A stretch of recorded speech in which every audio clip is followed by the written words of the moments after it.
we have an image of the Trump supporter that I would describe as sitting pretty. A lot of people on the left will say, oh, those people that voted for Trump, they have a red MAGA hat, they're pumping, their signs, they're sitting pretty, right? They have it, they want to hold on to it. That's I think the first image, certainly the one I started with. And there are some like that, but on the whole, all the interviews I've done, and a lot in 5 years in the heartland of Trump in southern Louisiana around the petrochemical industry, and now I'm doing work in Appalachia, in eastern Kentucky, and the sitting pretty image describes very few other people I'm getting to know. The next kind of image that I think comes to mind popularly is the wealthy guardian. You remember in the Trump campaign, this St. Louis couple, the McCloskeys, that were brandishing guns against Black Lives Matter protesters, marchers. I see a little of that, and that's a kind of major image, but I don't think that's who I'm seeing. So there's this third image that I'm actually in the process of trying to get clear on myself. So we're all thinkers and explorers here, but I'll tell you what my journey is leading me to think. It's that a lot of white people, and by white people that I'm focusing on, are blue collar, high school educated, they don't have college. And they're Christian, and not all Pentecostal. And right now I'm doing interviews for people in the hollers of eastern Kentucky. And they feel like a minority group. I know this sounds hard to believe, but they feel like a kind of minority group themselves. And they actually feel that life is rigged against them.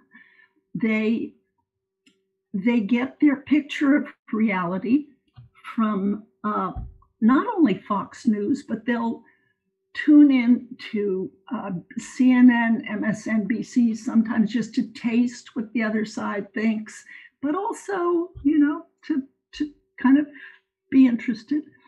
And what they see there, they say, oh, look at all the people of color that are newscasters and, weather people, and no white men anymore, gosh.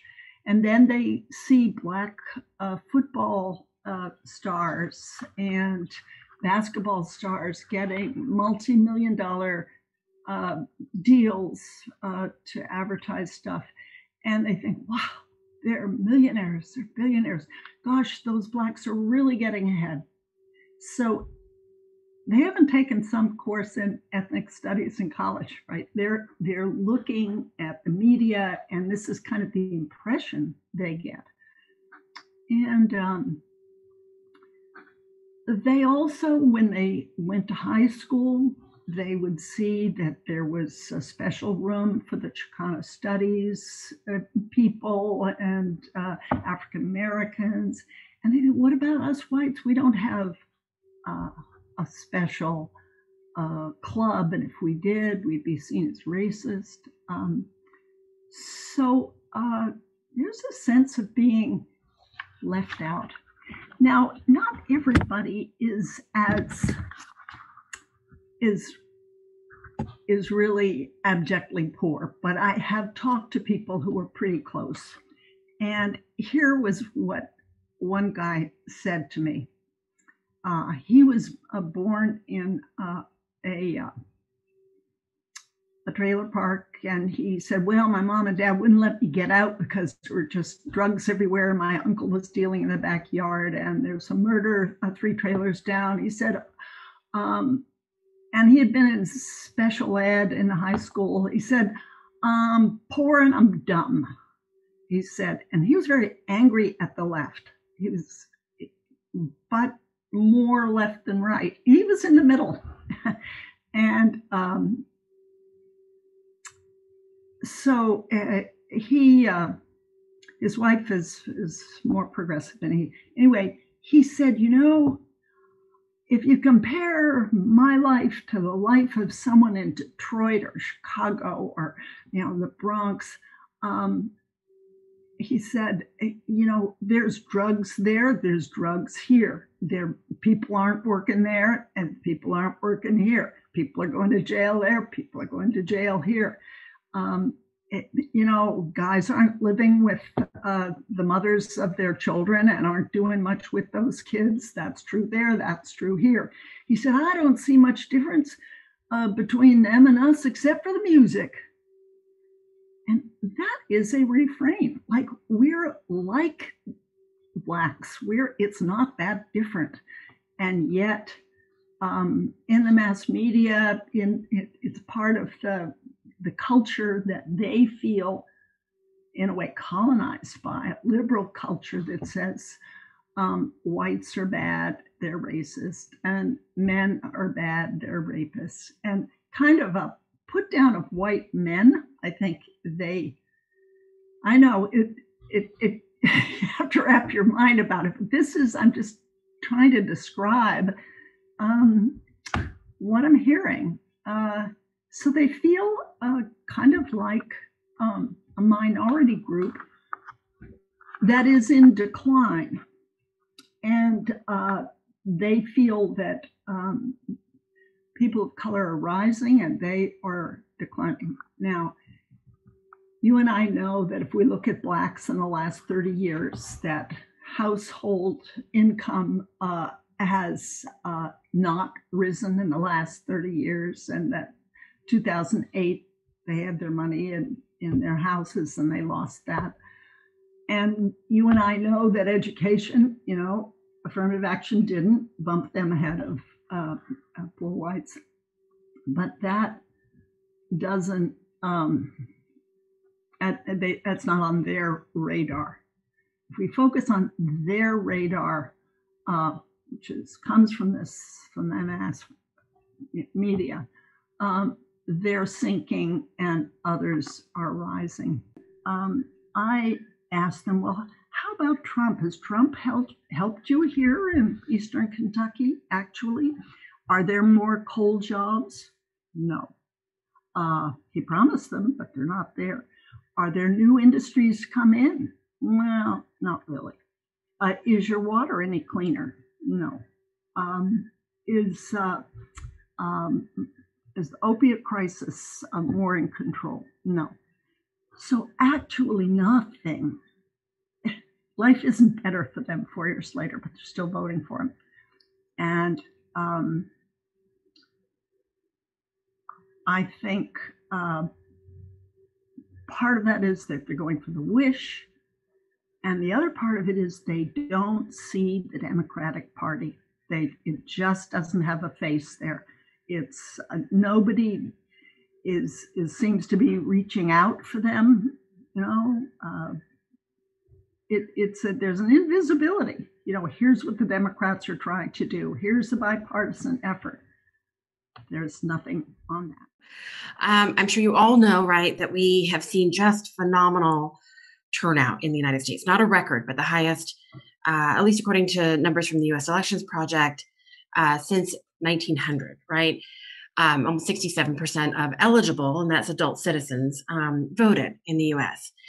And to get to the heart of the question today, many people, though, puzzled that it was so close, right? Disheartened, really almost, whether you're a Biden or a Trump supporter, why was it so close? And particularly if you had deep concerns around Trump, maybe very disappointed in your fellow Americans, fellow voters, right, for so many voting for Donald Trump. And yes, it was more than 74 million, the highest other than Biden. And it appears that about half the country, right, and we've seen this narrative, right, in the media and other places, half the country supports a candidate, and really whom the other half finds viscerally in some way unacceptable, right? Trump supporters also find Biden unacceptable. So the other point I want to make here up front is that it really wasn't half of America that, or nearly half of America that voted for Donald Trump, right? We know that about 85 million eligible voters, adult citizens, didn't turn out, even in this incredibly high, historically, turnout. We want to see turnout always higher, but 67% is historically high, unfortunately, I would say, because obviously we want that to be even bigger. So 85 million Americans that didn't turn out. So if you do the numbers, really, Trump received about roughly 31% of the country's eligible voters. Biden got about 33% of the eligible voters. So we can walk away from that and say, how could half of America, right, on either end? But here's also something very important to note, is that those that didn't vote, right, the voting electorate is not representative of the US population. It is older, whiter, wealthier, more educated.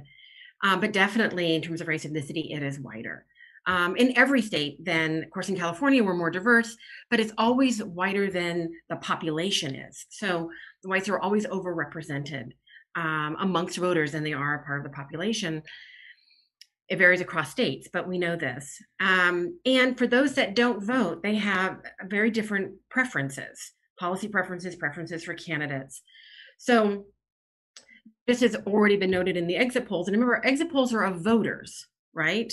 And they are historically, consistently problematic for voters of color and young people. We want to say that. So we know that, but they're at least initially after an election, the best that we have in terms of data.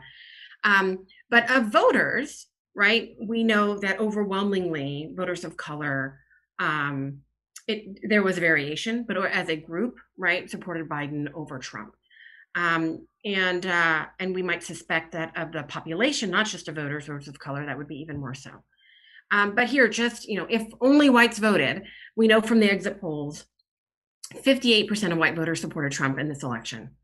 Overwhelming voters of color, as I said, supported Biden. Let's talk about California for a second, though. And these numbers have evolved since election day. They keep updating these are just CNN exit polls weeks. And now California's at 45% of white voters in California chose Trump.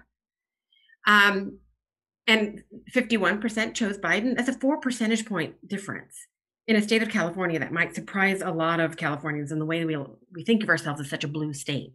If only whites voted, obviously be a very different situation nationally, and it would be a really close race in California.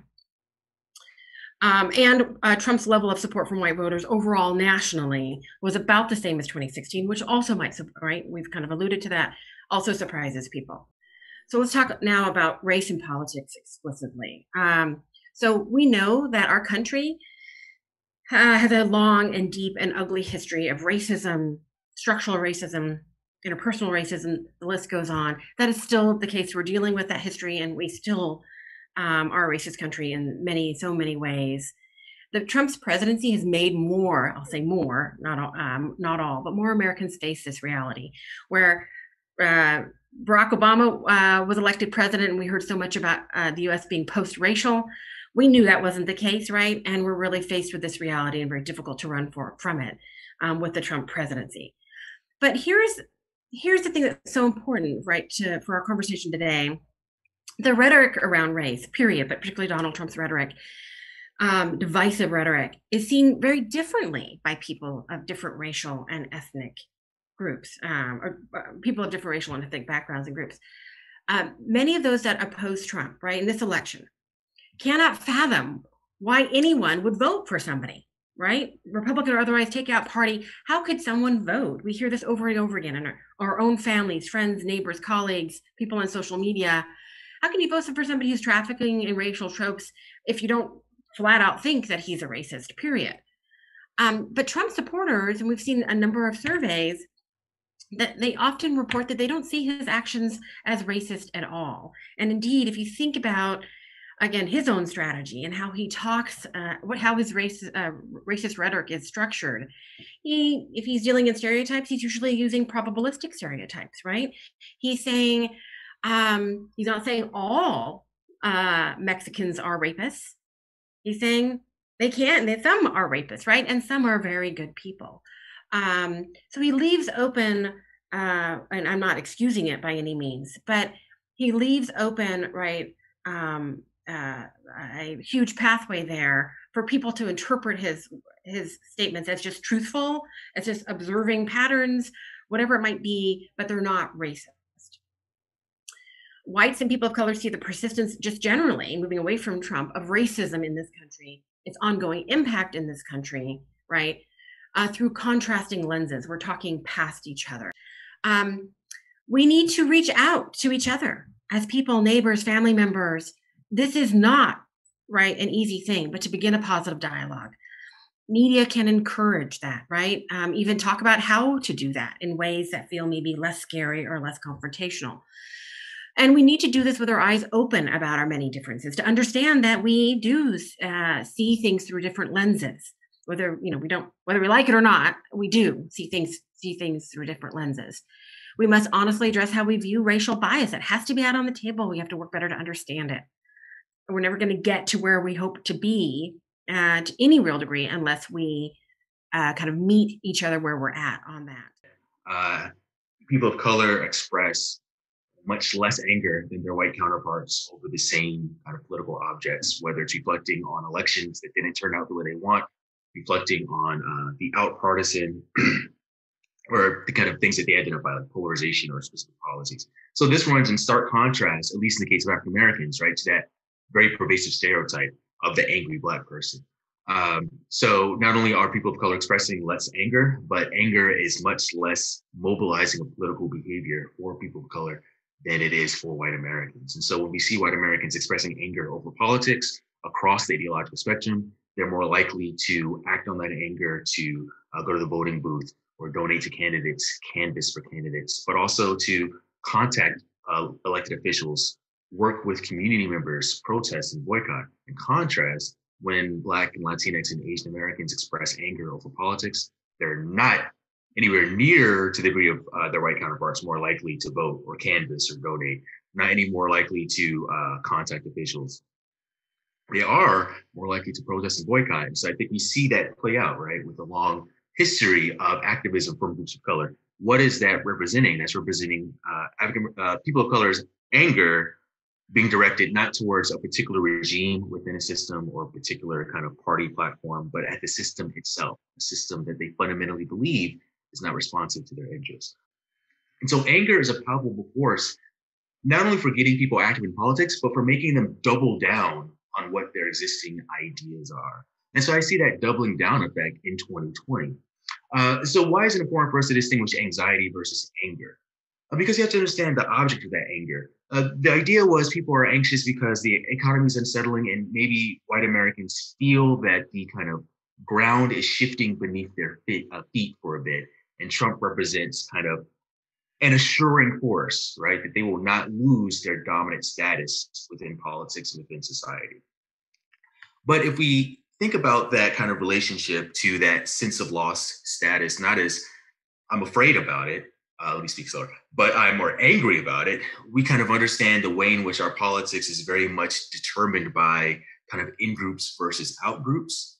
And so if we thought, okay, people see some kind of promise represented by Trump in 2016, but 4 years later, they're going to maybe come to their senses or not see Trump as living up to that promise and seeing the divisiveness and seeing the toll of COVID, seeing kind of the loss of the U.S. standing in the world.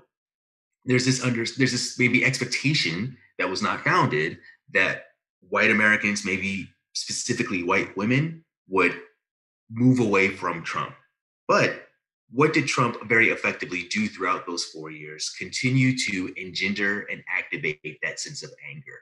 And so that anger, again, causes people to double down. And so even if people can be dissatisfied over the last 4 years, Trump and the media ecosystem around him continually gave them outlets for that anger that were directed away from Trump. And so that's really important for us to understand.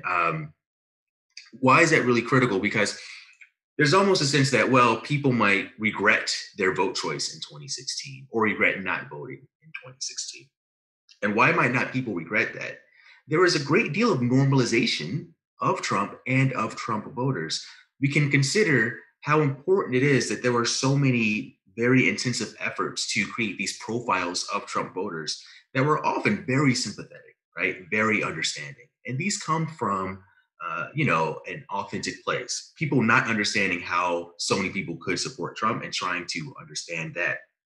But that has the process of normalizing and legitimizing the grievances that people acted on as they voted for Trump. And so when 2020 comes around, I think that, and I think this bears out, more people that were probably on the fence in 2016 felt they could comfortably cast that vote in 2020.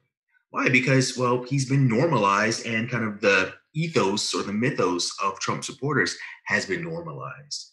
So it's really important for us to think about not just the kind of divisiveness that has been accelerated by Trump, but how those dividing lines, particularly of race, but also of gender and religion and socioeconomic status, are definitive elements of our politics, not just defining the divide between left and right, but even defining the divide within the Democratic faction as well.